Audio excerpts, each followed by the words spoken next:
거리두기 3단계 격상 신중하게 검토하고 있는데요.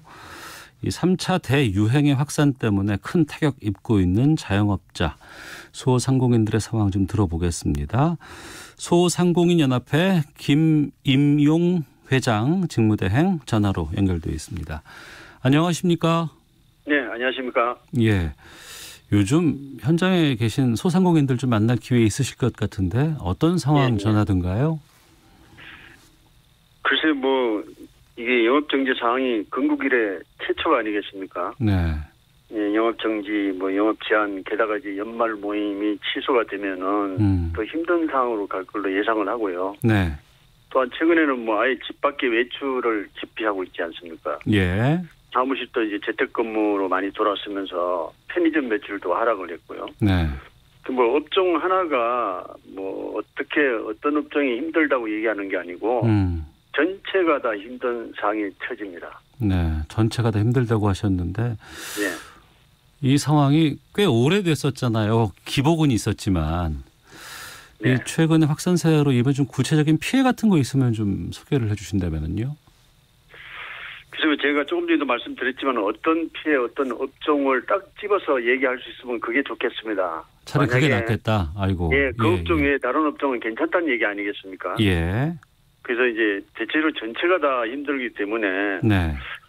한두 개 이제 그 짚자고 얘기를 하면은 대리운전 같은 경우에도 모임 자체가 없어지니까 예. 수입이 10분의 1로 지금 줄었다고 얘기를 하고요. 네. 카페 같은 경우는 아직 방문자가 없기 때문에 수입이 70%가 이게 줄었다고 얘기를 하면서 예. 그냥 대체적인 업종들이 모두가 저를 보면은 호소를 합니다. 한탄을 하니까 뭐라고 얘기할 수가 없을 정도로 어려운 상황입니다. 예. 한때 좀 상황이 안 좋았다가 좀 나아질 때가 있지 않았습니까? 예. 그때 소상공인 자영업자들 돕기 위해서 긴급 대출과 같은 지원도 좀 있었고 현금 지원도 좀 있었던 것으로 알고 있고 소비 쿠폰 발행하기도 했는데 그때는 좀 도움이 됐었나요? 상당한 도움이 됐죠. 소비 쿠폰이 긴급 대출 같은 경우에는 반나절 만에 지금 동이 났지 않습니까? 네. 예, 저금리에다 이제 절차도 쉽고, 네. 당연히 사람들이 이제 많이 모이고 또한 그간에 어떤 수입이 없었기 때문에 이런 어떤 혜택이라도 받아서 이게 버티자는 쪽으로 이제 생각을 하고 있기 때문에 많은 도움이 됐다고 봅니다. 폐업률 같은 것들이 좀 높아졌습니까? 많이 높아졌죠. 폐업도. 예전에 비해서는 상당히 지금 높아지고 PC방이나 노래방 같은 경우에는 전년 대비 48% 20% 정도 이렇게 크게 높아져서 타 업종도 마찬가지겠지만은 방문 판매 같은 건 그냥 240% 정도로 이제 폐업률이 높아졌다는 그런 얘기가 있지 않습니까? 일 보도에 의하면은. 근데 이분들은 지금 폐업하게 되면은 다른 곳으로 갈 수 있는 것도 아니잖아요. 상황이 다 안 좋으니까. 예, 그렇죠. 할 수 있는 게 없는 겁니다. 예. 앞서 긴급 대출 같은 경우에 서버가 마비될 정도로 상당히 인기가 있었다고 하는데 혹시 이런 것들도 다 해당이 안 돼서 받지 못하는 분들도 좀 계실까요, 그러면? 30분, 3시간, 4시간, 5시간 만에 끝났다고 그러면은 이게 상당한 인기, 호응을 얻고 있는 거 아닙니까? 이 부분이 얼마나 절실하면은 6시간, 5시간 만에 동이 났습니까? 그래서 이런 부분을 이제 정부가 참조를 좀 해서 추가적으로 늘릴 필요가 있다.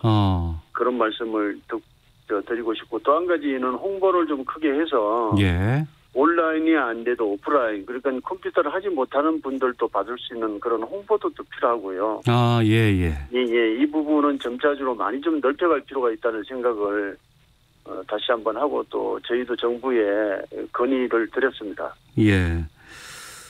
지금 3단계 격상해야 된다는 얘기 나오고 있는 건 알고 계시죠? 예.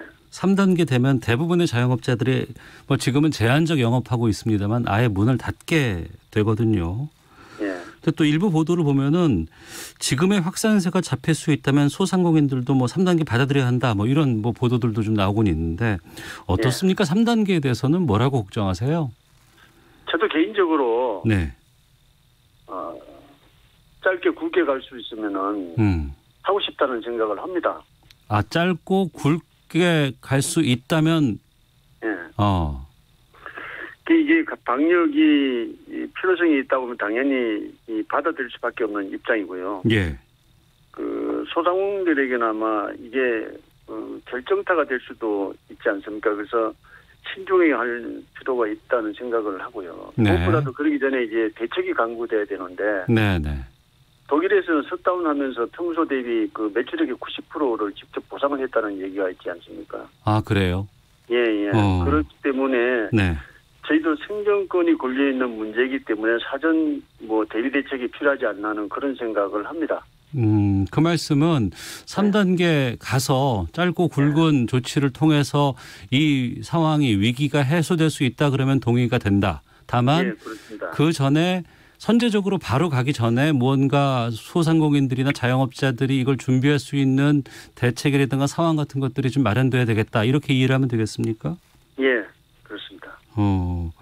지금 2단계 했다가 2단계 플러스 알파 갔다가 2.5단계까지 왔잖아요. 예. 이 거리두기 단계 상향 속도를 지금까지 좀 정부에서는 좀 조정해 온 상황이었는데 이 부분에 대해서는 어떻게 생각하세요?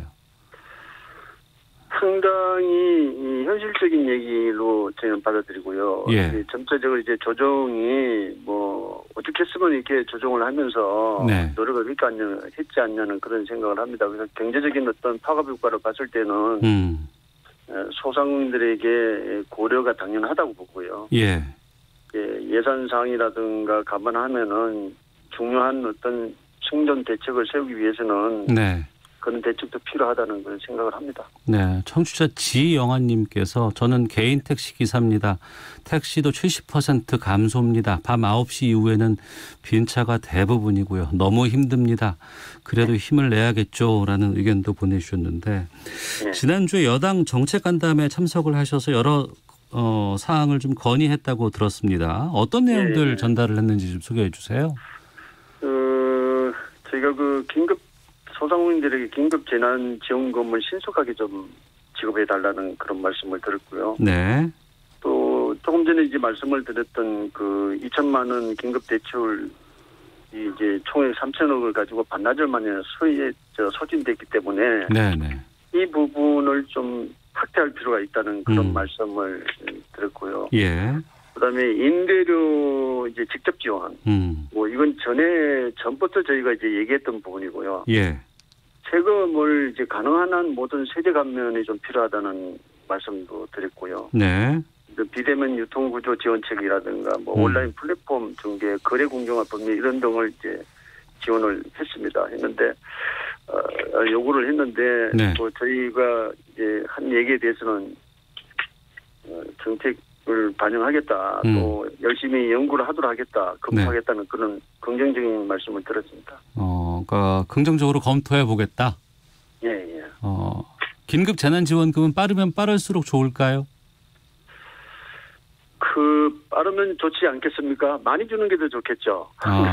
빠른 것보다는 좀 넉넉하게 받아갔으면 좋겠다. 그래서 대책이 될 수 있는 그런 게 됐으면 좋을 텐데 그게 쉬운 문제는 아니겠죠. 아무래도. 예.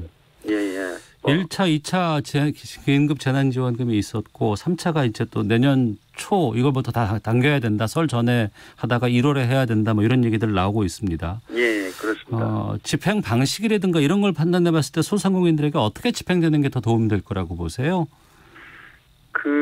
세희망 자금은 업종별로 이제 핀셋 지원이 돼야 된다고 저는 보고요. 네. 그다음에 지난번에 100만 원, 200만 원 이렇게 뭐 해서 한 240만 명에게 이제 지원이 되지 않았습니까? 네. 근데 이런 부분이 발등에 이제 불을 끄는 데는 어느 정도 이제 도움이 될 거라고 보고요. 네. 그래서 정확하게 우리 전체적인 어떤 이 코로나로 인해서 직접적인 타격을 제일 많이 받는 게 이제 소상공인이기 때문에 네. 여기에 대한 어떤 뭐 다양한 어떤 정책과 더불어서 빨리 그다음에 신속하게 지급되는 게 그나마 더 좋은 어떤 방법이 아닐까 하는 생각을 합니다. 네. 이렇게 소상공인들 어려운 소상공인들 자영업자들 위해서 계속해서 더 이제 그 지원을 확대해야 되고 지급 방식도 좀 편리하게 해야 되겠다라는 의견들도 드리고 핀셋 지원도 말씀하셨습니다만 또 일부에서는 그런 얘기 나와요. 다른 데도 다 힘들다. 근데 어떻게 여기만 더 편의를 줄 수 있겠느냐라고 좀 볼멘 소리가 나오는 것도 좀 들으셨을 것 같은데 어떠십니까? 예, 그렇습니다. 물론 저희만 힘들다고 얘기는 하고 싶진 않고요. 예. 전 국민이 어렵고 힘든 시기 아니겠습니까? 예. 근데 이제 그 중에서도 가장 그 최하 계층을 살고 있는 우리 소상공인들이 네. 같은 바람을 맞아도 더 힘들지 않을까.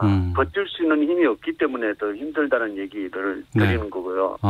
저희도 뭐 사실 버틸 힘이 있어서 우리 괜찮다 이런 소리 하고 싶습니다만은 그게 현실적으로 어렵습니다. 거의 벼랑 끝에 와 있는 상황이기 때문에 우선은 좀 살아야 되니까. 알겠습니다. 그 임대료 직접 지원 말씀해 주셨잖아요. 그 여당에서도 장사를 멈추면 임대료도 멈춰야 한다 이런 취지로 민주당 이동주 의원이 임대료 멈춤법을 발의를 했습니다. 여기에 대해서 좀 입장을 밝혀주세요. 어떻게 생각하시는지. 이거 소상공인 연합회에서 제일 먼저 제기한 내용인데요.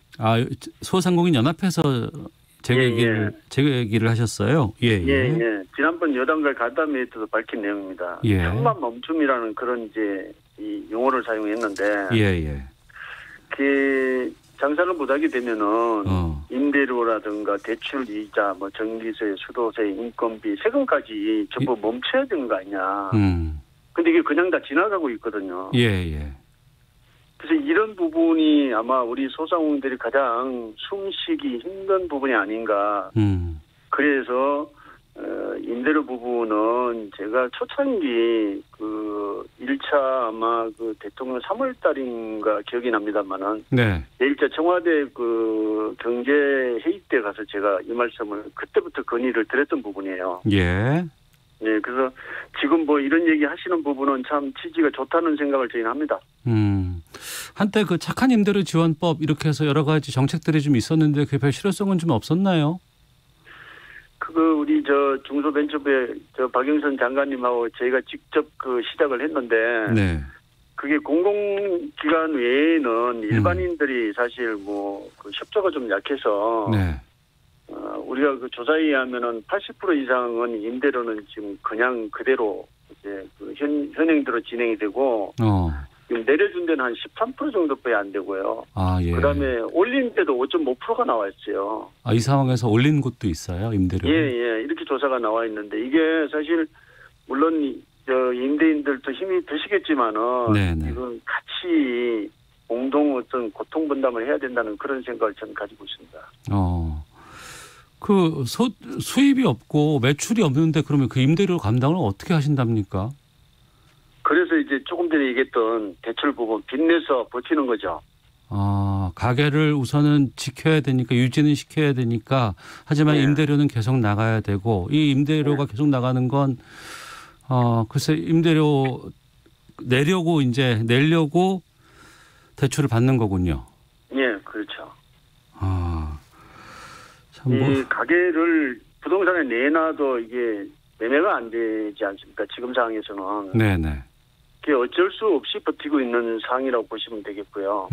아마 많은 분들이 뭐 폐업을 하고 싶어서 가게를 아마 내놓은 것 같은데 그래도 그게 이제 이 기간이 남아 있는 상황이라서 기간이 남아 방법이 있다. 없기 때문에 뭐 빚을 내서라도 임대료는 내야 되는 그런 실정에 와 있는 걸로 알고 있습니다. 가게는 폐업을 한다고 문을 닫았다고 하더라도 임대료는 계속 내야 될 것 아니에요. 새로운 주인이 올 때까지는. 그렇습니다. 하지만 또 이 법안에 대한 임대업계의 반발도 좀 상당히 있는 것으로 알고 있습니다. 이 부분은 좀 어떻게 해결할 수 있을까요? 정부에서도 조정이 좀 필요하지 않을까 하는 생각을 하고요. 또 먼저 그 임대인의 어떤 공감대가 필요한 걸로 저희는 생각을 합니다. 물론 뭐 그분들도 당연히 세금 내고 뭐 많은 돈 들여서 산 건물 그 비용 가지고 당연히 임대료를 받아야 당연하겠지만은 이 어려운 시기에 국가 어떤 그 이런 그 난관 속에는 니네 할 것 없이 좀 같이 동참을 해서 네. 정말 우리가 이 난국을 벗어날 수 있는데 임대인들도 좀 도움이 됐으면 하는, 동참했으면 하는 그런 생각을 하면서 간곡히 호소를 드리고 싶습니다. 예, 알겠습니다. 마지막으로 좀 정부라든가 국민에게 하고 싶은 말씀 있으시면 좀 시간 드리겠습니다. 하시죠. 이게 뭐 개개인의 어떤 어려운 일이 아니고 전 국민의 어려운 일인데 소상공인 것만 얘기해서 좀 어떨는지 모르겠지만은 예. 우리가 직장을 다니다가 이제 직장을 그만두게 되면은 다들 소상공인이 되게 돼 있어요. 네. 그래서 저희는 이 일이 비록 소상공인 일이 아니다. 국가 전체의 일이라는 생각을 하고 네. 우리 소상공인들이 용기를 잃지 않게끔 또 버틸 수 있게끔 어떤 좋은 대책이나 좋은 대안이 좀 나와서 끝까지 생존해서 정말 대한민국 경제 밑바탕이 될 수 있는 그런 힘을 좀 줬으면 합니다. 네, 청취자 의견 좀 끝으로 소개를 해드리겠습니다. 8748님은 저는 구두 닦고 수선업을 하고 있습니다. 사업자 등록이 없어서 10개월 동안 소득이 70% 가까이 감소됐음에도 긴급 재난지원금 한 푼도 못 받고 버티고 있습니다라는 안타까운 또 소식도 전해주셨고, 원희님께서 이렇게 보내주셨습니다. 중소기업 소상공인 모든 분들 힘내시라는 말밖에 드릴 수 없네요. 끝까지 포기하지 맙시다. 힘내세요라는 응원 문자도 들어오고 있는 상황입니다. 자, 오늘 말씀 여기까지 듣겠습니다. 고맙습니다. 예, 감사합니다. 네, 지금까지 김임용 소상공인연합회장 직무대행과 함께 말씀 나눠봤습니다.